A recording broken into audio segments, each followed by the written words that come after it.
अस्सलाम वालेकुम दोस्तों। कुछ दिन कबल आप लोगों ने ये खबर सुनी होगी कि नजम सेठी के बेटे अली सेठी ने एक मर्द से शादी कर लिया। जिस चीज़ को कुछ दिनों के बाद अली सेठी ने कंडेम कर लिया था, वो उनका कहना ये था कि इस बात में कोई हकीकत नहीं है। लेकिन होमोसेक्सुअलिटी यानी हम जिन्स परस्ती दिन ब दिन बढ़ती जा रही है और मीडिया के ज़रिए हमारा माइंड सेट चेंज करने की पूरी कोशिश की जा रही है ताकि हम इस चीज़ को एक्सेप्ट कर लें। फिल्म इंडस्ट्री में लोग ज्यादा गे नहीं, ज्यादा एक्सेप्टिंग होते हैं। ओके, बाकी की दुनिया में भी इतनी सारे गेज और लेस्बियंस हैं। आपके ऑफिस में भी होंगे शायद, पर सैडली उनको अपनी असली छुपानी पड़ती है। होमोसेक्सुअलिटी को बहुत बड़े लेवल पे प्रमोट किया जा रहा है। वो ममालिक जो इस चीज़ के अगेंस्ट खड़े हैं उनकी एड्स रोकी जा रही हैं, जैसे कि युगांडा। वर्ल्ड बैंक ने उनकी एड रोक दी थी होमोसेक्सुअलिटी को सपोर्ट ना करने की वजह से। आज की इस वीडियो में मैं इसी टॉपिक पे बात करना चाहूँगा और मैं चाहता हूँ कि आप ये वीडियो मुकम्मल देखें और इसे समझें ताकि हम ख़ुद को, अपनी यूथ को और अपने बच्चों को इन इन्फ्लुएंसेस से बचा सकें। आजकल आप अक्सर ये टर्म्स सुनते होंगे LGBTQ+। अब ये है क्या? LGBTQ एक एक्रोनिम है जिसमें L से मुराद लेस्बियंस, G से गेज, T से ट्रांसजेंडर्स, B से बाइसेक्सुअल्स, Q से क्वेयरिंग और क्वेश्चनिंग और प्लस बाकी उन तमाम सेक्सुअल ओरिएंटेशंस या जेंडर्स को कवर करता है जो LGBTQ में कवर नहीं होते। लेस्बियंस उन खवातीन को कहा जाता है जो दूसरी खवातीन से सेक्सुअली या जिनसी तौर पे अट्रैक्ट हो। गेज वो मर्द हैं जो दूसरे मर्दों से सेक्सुअली अट्रैक्ट हो। फिर बाइसेक्सुअल्स वो लोग हैं जो अपने सेम सेक्स के लोगों से भी सेक्सुअली अट्रैक्ट होते हैं और अपोजिट सेक्स के लोगों से भी। मिसाल के तौर पे एक मर्द है तो वो दूसरे मर्द से भी सेक्सुअली अट्रैक्ट होगा और खातून से भी सेक्सुअली अट्रैक्ट होगा। फिर ट्रांसजेंडर्स वो लोग हैं जिनका सेक्स उनके जेंडर से मैच नहीं करता। अब इस चीज़ को समझने के लिए हमें सेक्स और जेंडर के दरमियान डिफरेंस समझना होगा। सेक्स और जेंडर के डिफरेंस को सही से समझ लेना, क्योंकि अगर आपने इस पूरे टॉपिक को सही से समझना है तो आपको सेक्स और जेंडर के दरमियान डिफरेंस समझ आना चाहिए। सेक्स होता है आपका बायोलॉजिकल मेकअप, आपकी वो फिजिकल कैरेक्टरिस्टिक्स जो आपको मर्द बनाती हैं या खातून बनाती हैं। मिसाल के तौर पे दाढ़ी वगैरह या सॉफ्ट पार्ट्स आपके जो एक मर्द को मर्द बनाते हैं और एक खातून को खातून बनाते हैं। और ये बाय बर्थ सेक्स आपको असाइन हो जाता है। बर्थ के टाइम आपको पता चल जाता है कि आप मेल हो या फीमेल हो या इंटरसेक्स हो, जिसे हम अपनी ज़ुबान में ख्वाजा सरा भी कहते हैं। जेंडर ये कि आप अपने आप को फील कैसे करते हो सकता है कि आप मर्द हो लेकिन फील ऐसा करो कि आप फीमेल हो। और मिड 1950s से पहले जेंडर का कोई इस तरह का कॉन्सेप्ट नहीं था।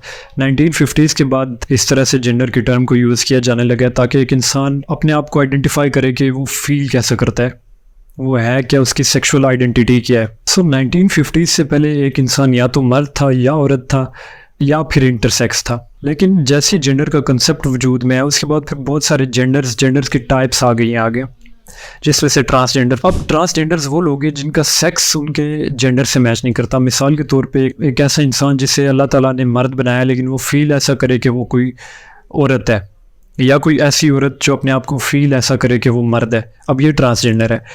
और फिर उसके अलावा बाई जेंडर, ये ऐसे लोग हैं जिन्हें ऐसा लग रहा होता है कि वो मर्द भी हैं और औरत भी हैं। इसी तरह से जेंडर फ्लूइड, सिस जेंडर, बहुत सारी मल्टीपल टाइप्स हैं जेंडर्स की। लेकिन 1950s से पहले ये चीज़ एग्जिस्ट नहीं करती थी। फिर LGBT के बाद आता था क्यू से मुराद क्वेश्चनिंग। ये वो लोग हैं जिन्हें अपने जेंडर का नहीं पता, जिन्हें अपनी जेंडर आइडेंटिटी का नहीं पता, तो वो मल्टीपल एक्टिविटीज़ करते हैं ताकि उन्हें पता चल सके कि उनका जेंडर क्या है। जब आपने बाइसेक्सुअल्स या जेंडर फ्लूइड वगैरह की बात सुनी होगी तो आपको लगा होगा कि ये कोई मेंटल डिसऑर्डर है कि कैसे एक इंसान अपने आप को एक ही टाइम पे, या चलो डिफरेंट टाइम्स, कैसे एक इंसान अपने आप को मर्द भी फील कर सकता है और औरत भी फील कर सकता है। एक इंसान या तो मर्द हो सकता है या औरत। तो ये कोई दिमागी खुराफात हो सकती हैं कि जिसकी वजह से आप मर्द भी फील कर रहे हो और औरत भी फील कर रहे हो। तो हम देखते हैं कि साइकोलॉजी इनके बारे में क्या कहती है। दोस्तों, साल 2013 में जेंडर आइडेंटिटी डिसऑर्डर को DSM से निकाल दिया गया था। DSM साइकोलॉजिकल डिसऑर्डर्स की एक हैंडबुक है जिसमें तमाम मेंटल डिसऑर्डर्स मेंशन है। जेंडर आइडेंटिटी डिसऑर्डर्स को तो उसमें से निकाल दिया गया। अब होमोसेक्सुअलिटी की हम बात करते हैं। दोस्तों, 1952 में जब DSM की पहली वेरिएंट शाया की गई थी उसमें होमोसेक्सुअलिटी को एक मेंटल डिसऑर्डर करार दिया गया था और under the category of personality disorders इसे रखा गया था और इसका नाम था सेक्सुअल डेविएशन। इसका मतलब ये था कि ये एक पर्सनैलिटी डिसऑर्डर है और इसे ट्रीट किया जाना चाहिए।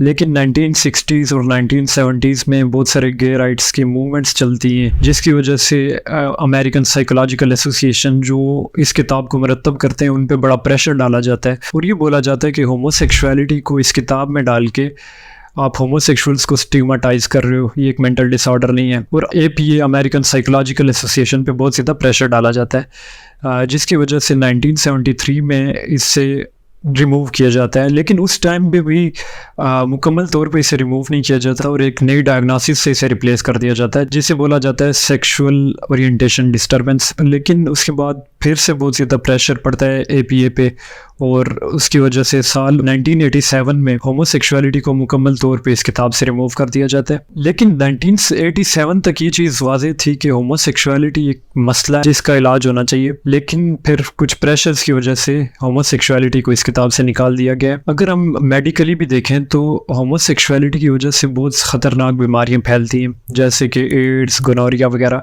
बल्कि एड्स का पहला नाम ही ग्रिड था, यानी कि गेयर रिलेटेड इम्यून डेफिशिएंसी।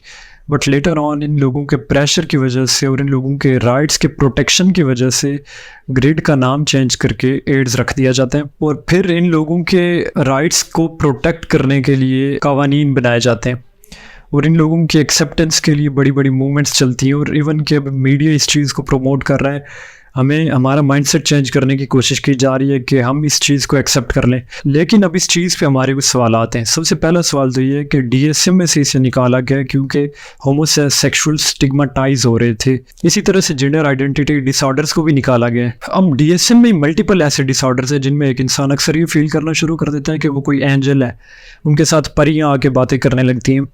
लेकिन उन लोगों को तो आप ट्रीट करते हो, उन लोगों को आप, वो लोग स्टिग्माटाइज नहीं हो रहे। और वो लोग जो ये फील कर रहे हैं कि उनके दो जेंडर्स हैं, वो कभी मेल होते हैं कभी फीमेल, वो लोग स्टिग्माटाइज हो रहे हैं। उन लोगों को आप उस किताब से निकाल रहे हो, उन लोगों को ट्रीटमेंट देने के बजाय आप उन लोगों को एक्सेप्ट कर रहे हो। अब हमारा दूसरा सवाल ये है कि जब कोविड-19 आया तो पूरी दुनिया को बंद कर दिया गया था ताकि उस बीमारी को रोका जा सके, लेकिन एड्स को रोकने के लिए होमोसेक्सुअलिटी को तो नहीं रोका जा रहा, बल्कि उसे प्रमोट किया जा रहा है, उनके एक्सेप्टेंस के लिए काम किया जा रहा है। और तीसरा हमारा सवाल ये है कि एक्सेप्टेंस की बात की जा रही है कि इन लोगों को एक्सेप्टेंस मिलनी चाहिए। तो कल अगर एक बंदा आके खड़ा हो जाता है कि मुझे बंदर से प्यार हो गया, जहाँ से एड्स इंसानों में आई है, तो क्या आप उस बंदे को भी एक्सेप्ट कर लोगे कि हाँ उसकी एक फ्रीडम ऑफ चॉइस है, आप उसे भी एक्सेप्ट कर लो? क्या आप हर एक चीज़ एक्सेप्ट कर लोगे? मेरे ख्याल में तो ये स्टुपिडिटी है और बहुत बड़े लेवल की मुनाफकत है। दोस्तों, आप इमेजिन करें एक ऐसी सोसाइटी जिसमें होमोसेक्सुअलिटी हो रही है, सेम सेक्स मैरिजेस हो रही हैं, मर्द मर्दों से शादियाँ कर रहे हैं, औरतें औरतों से शादियाँ कर रहे हैं, वो कोई इंसान कभी मर्द होता है कभी औरत बना होता है।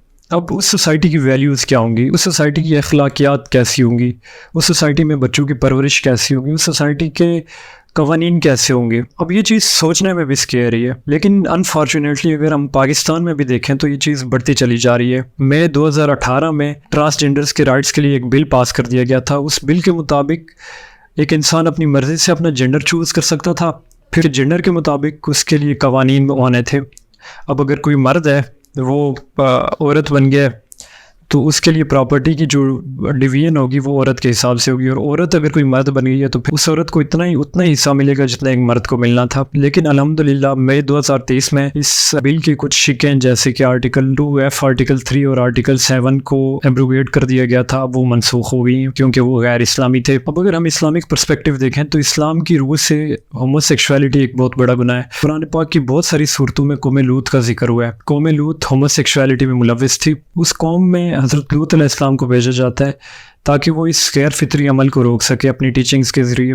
लेकिन हज़रत लूत अलैहिस्सलाम की टीचिंग्स के बावजूद वो लोग होमोसेक्सुअलिटी को नहीं छोड़ते, जिसकी वजह से फिर उन पे अल्लाह ताला का अज़ाब आता है और उन पे फिर पत्थरों की बारिश होती है, ज़मीन उल्टाई जाती है। कुरान पाक की बहुत सारी सूरतों में इस वाक़े का जिक्र हुआ है। अब इस वाक़े का इतनी ज़्यादा आयतों में जिक्र होना इस चीज़ को वाज़े कर देता है कि ये बहुत बड़ा गुनाह है और कौम लूत हमारे लिए एक इबरत की निशानी है। लेकिन इस सब के बावजूद अगर हम होमोसेक्सुअलिटी में मुलविस रहते हैं, अगर हम होमोसेक्सुअल्स को राइट्स प्रोवाइड करते हैं, तो हम भी अल्लाह ताला के अज़ाब के मुस्तहिक हो जाएंगे। और कुरान पाक में अल्लाह ताला कहता है कि क़यामत से पहले एक वक्त ऐसा आएगा जिसमें तमाम शहरों को तबाह कर दिया जाएगा। लेकिन वो तमाम शहर कौन से होंगे? वो वही तमाम शहर होंगे जो अल्लाह ताला के अहकामात के ख़िलाफ़ जाएंगे। सो अल्लाह ताला का हुक्म यह है कि होमोसेक्सुअलिटी से दूर रहो। तो अगर हम होमोसेक्सुअलिटी को प्रमोट करेंगे, इसका मतलब ये है कि हम अल्लाह ताला के अहकाम के ख़िलाफ़ गए, जिसकी वजह से फिर हम भी अल्लाह ताला के अज़ाब के मुस्तहिक हो जाएंगे और हमारा मुकद्दर भी डिस्ट्रक्शन होगा। अल्लाह ताला हम सबको इस फितने से महफूज रखे। उम्मीद करता हूँ कि आपको ये वीडियो पसंद आई होगी मैं चाहता हूँ कि इस वीडियो में से आपने जो कुछ सीखा है वो अपने बच्चों के साथ, अपने दोस्तों के साथ शेयर करें ताकि हम सब इस फिटनेस से ख़ुद को महफूज रख सकें। अल्लाह हाफ़िज़।